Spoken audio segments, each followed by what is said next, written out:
welcome to another episode of Design Under Influence. Today, we're going to shift gears slightly, but exciting show nonetheless. It's Friday when we're recording, so happy Friday to those of you who are listening on Friday. If it's a Monday, don't be sad.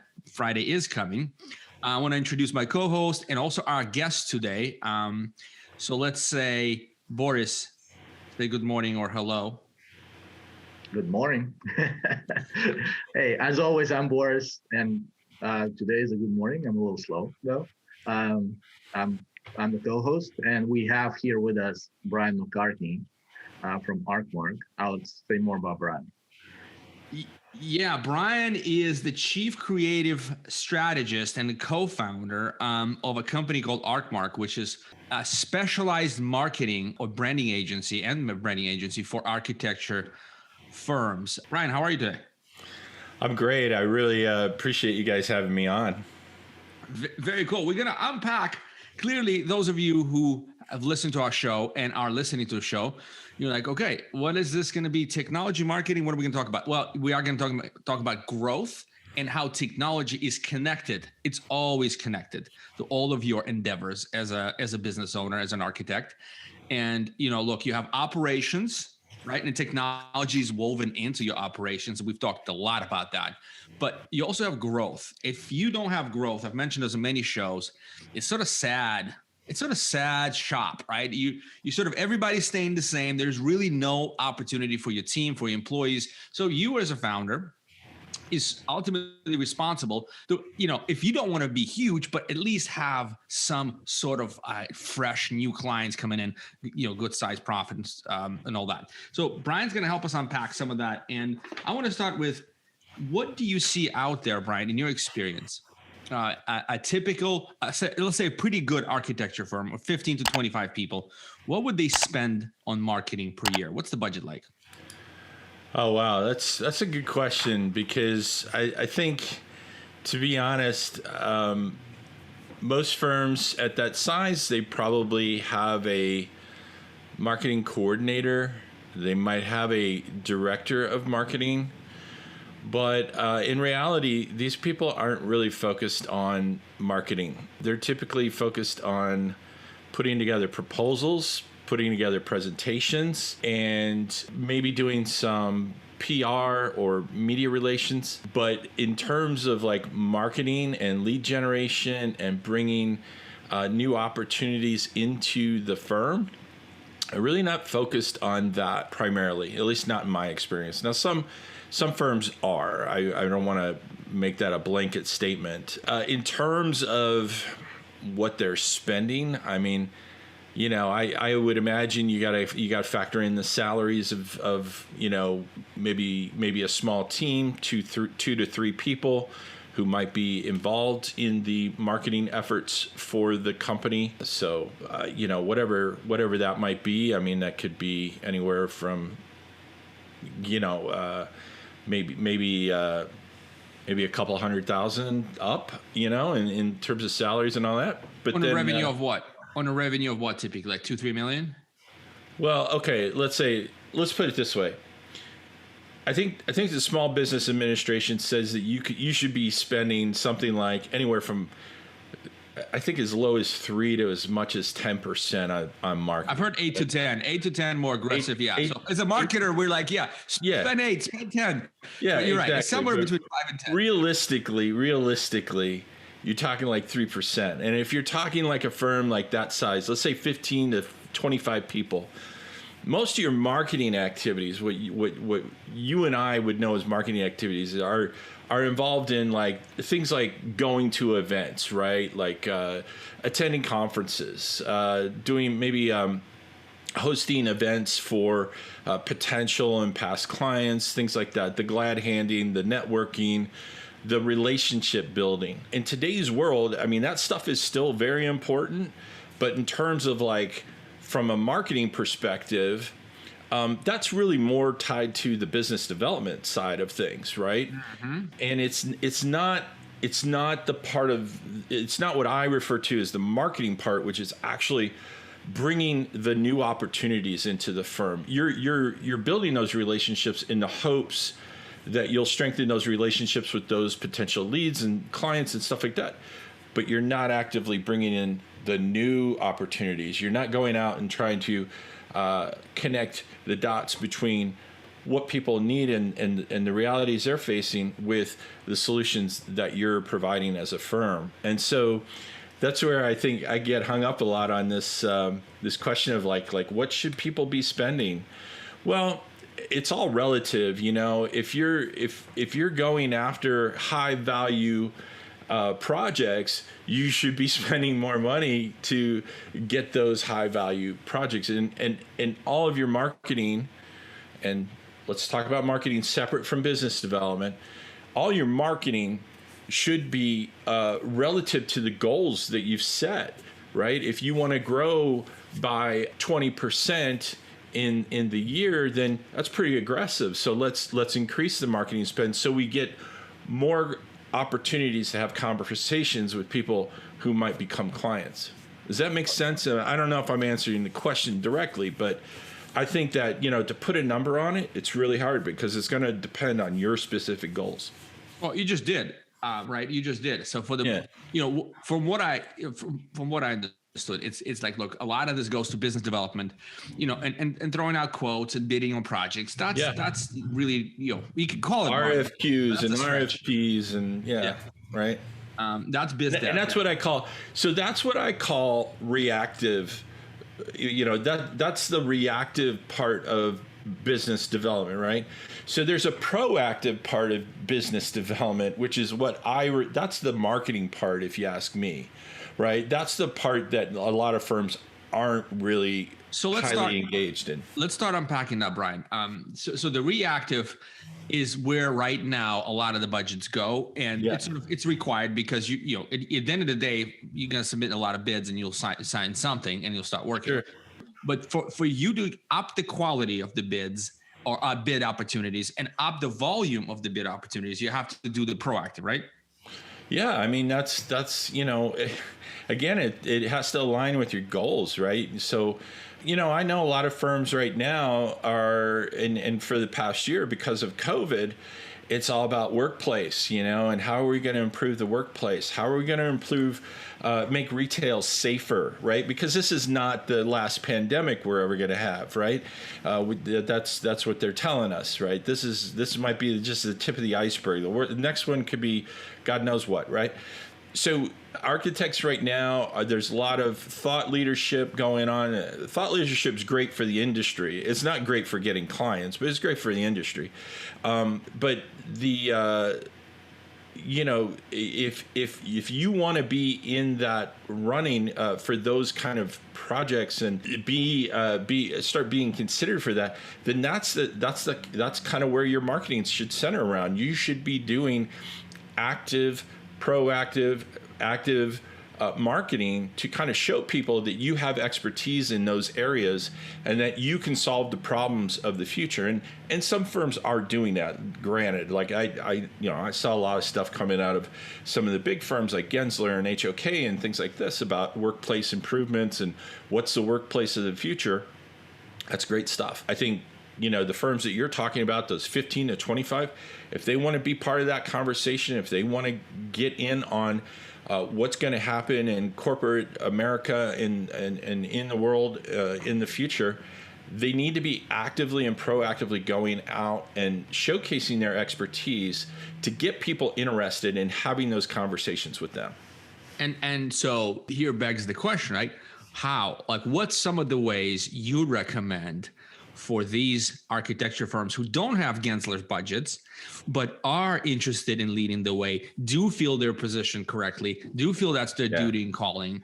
How would they allocate or spend? What would they like? Give us some tips and tricks. So my starting point for any firm is your web presence. And I'm specifically, I'm not saying your website, because your web presence is bigger than just your website. Your web presence can include your Google My Business listing. It can include, you know, your social media profiles, your house listing, whatever it may be, right? So you want to make sure that that web presence is designed to bring people back to your website And then you should be having mechanisms on your website to capture leads. And what I mean by capturing leads is getting people interested in your content so that they either subscribe to a newsletter or schedule a consultation call or an introductory call, or they download a piece of content that you have developed to answer some of these questions. And then everything should be aligned around those goals we talked about, right? So if your goal, again, is workplace improvements post-COVID, then you should have articles on your website, on your blog, that talk about your expertise and how you're solving those problems, the talent, the experience that you have, et cetera, case studies, what some people call white paper articles, but helpful, informative articles that tell people how to prepare for these situations and how to make improvements. All of the messaging, all of the communication that you're doing, not every single thing, but a lot of it should focus on that idea of how you're the right solution for your ideal client to address this challenge. Does that make sense? Am I dialing it in?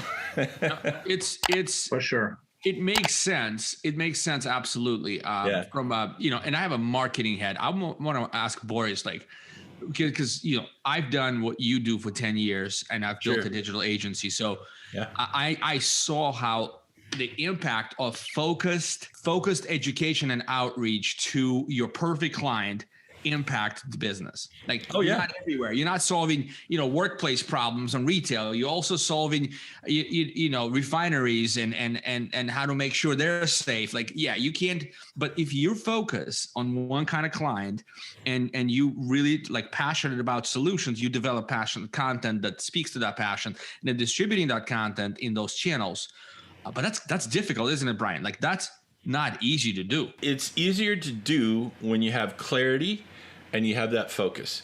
And here's the thing. I'll give you a very simple example. I have a client who has a 5-person staff. He, some of those people were remote. During COVID, we had just completed his website, I think in April of last year. So just after COVID kind of came on board. And one of the goals that we set out, we started in January. We worked on his website. We had some delays because of COVID, but what happened is that we had set out in January to focus on positioning him as an expert in nonprofit architecture. So he likes to work on these projects that are suited to nonprofits that need a campus style location. So an example is an animal welfare, like an adoption rescue kind of facility. And he's also done work for trauma therapy organizations and things like this. But we did his website. We clearly outlined his kind of involvement in nonprofit, and we also we helped him to create some blog articles about his expertise in helping nonprofits. And what we then started doing, once we got all this stuff kind of situated, we started using LinkedIn, and this was specific to him, but we started using LinkedIn to connect him with executive directors from nonprofits. So, you think, okay, we've got this clear message. We started this campaign where we're reaching out to these people. Within 2 weeks, Alex, 2 weeks, he had a $6 million project working for an animal rescue organization that was building a new campus. And just because he had that focused message, that clarity about what he was providing and the value that he could bring, and by connecting him with those people, it just, stars aligned. And I'm not saying that everybody's going to get a dream project in 2 weeks. Yeah. But it could be 2 years, but you will. Whatever. This is the way to put yourself in a position to actually get those projects. You have to do the background. You have to do that. Work. Yeah. You gotta lay out. Hey, these are our goals. This is what we want. You know, this is the thing that architects talk about all the time. They like complain, well, people come to me and they don't value me. They don't understand what we do. They just want drawings, or they just want a stamp on their plans or whatever. Well, here's the thing. If you're talking about the right things, if you're creating a message that is going to resonate with the people you really want to work with, they're going to come to you not as somebody who can give them a drawing or stamp their plans. They're going to come to you as somebody who can answer their questions, who can help them guide them through the process. They're going to come to you as the expert that you are. And that's what you want. That's what we're going for. We're not trying to just get new business. What we're trying to do is help our clients get the right new business. Yeah, get the right new business and be seen as experts in what they do best. I got you. Boris, do you have, like, you as a CEO of a company without necessarily any marketing background, do you see any sort of, or do you have a specific question around the approach of what Bryon just discussed, creating sort of an infrastructure of first of all, focusing on who your perfect client is, then creating an infrastructure of how-to articles and information on how you can help those clients, and then letting it out there, and then potentially creating a campaign to actually outreach with some of this content to the decision makers in this industry. I mean, does that make sense to you? Is it easy to understand? Of course. And I think that's why I started this company, right, to focus specifically on architects and engineers, solve problems of architects and engineers with technology, and make sure that it's their competitive advantage. And this is what we do, right? We try to help as much as possible in this particular field. So this is our approach, and I totally agree that in my humble opinion, that's how every business owner of a small business should approach their marketing as well. Yeah. So focus, I call it focus and care versus squirrel. Squirrel. Well, and that's the thing. I get a lot of pushback from architects, and they're like, well, if we're focused on our ideal client, isn't that going to put us out of the running for other projects? Actually, the opposite is true. because when you position yourself as an expert, right, people see you as a level above everybody else. Let me tell you, we have looked at 550 plus architecture firm websites. I know, I have seen them. We continue to study these websites, and we look at them not just for whether they're performing well or not, but also what's the key message? What are they trying to communicate? How are they communicating their value? And the thing is that most architects position themselves as generalists. They do not position themselves as experts or specialists. And this is the reason for this. And Bryon, I'm just gonna mention this. The reason, this is not just architects, every industry. The reason for this is I know, small business owners. I know. We are worried that we're gonna miss a big one if we we just cast our net all the way through the river. We'll get them all. This is the fallacy of entrepreneurism, right? Is that we think that, and here's it goes like this. First of all, you start a business because you think, I can do something different than anybody else, right? That's the thing. You start the business because you see this opportunity and you think you can fill this opportunity. Then you start a business and you think, well, wait a minute, I need clients. So instead of focusing on the thing that I thought I was going to be different, that was going to make me different and stand out, I need to dilute my message now and just be anything to anyone. And now anyone's a client. So, hey, I'm going to stand over here. I'm not going to look any different than anybody else. I'm just going to blend in. And what happens? Nobody gives a shit.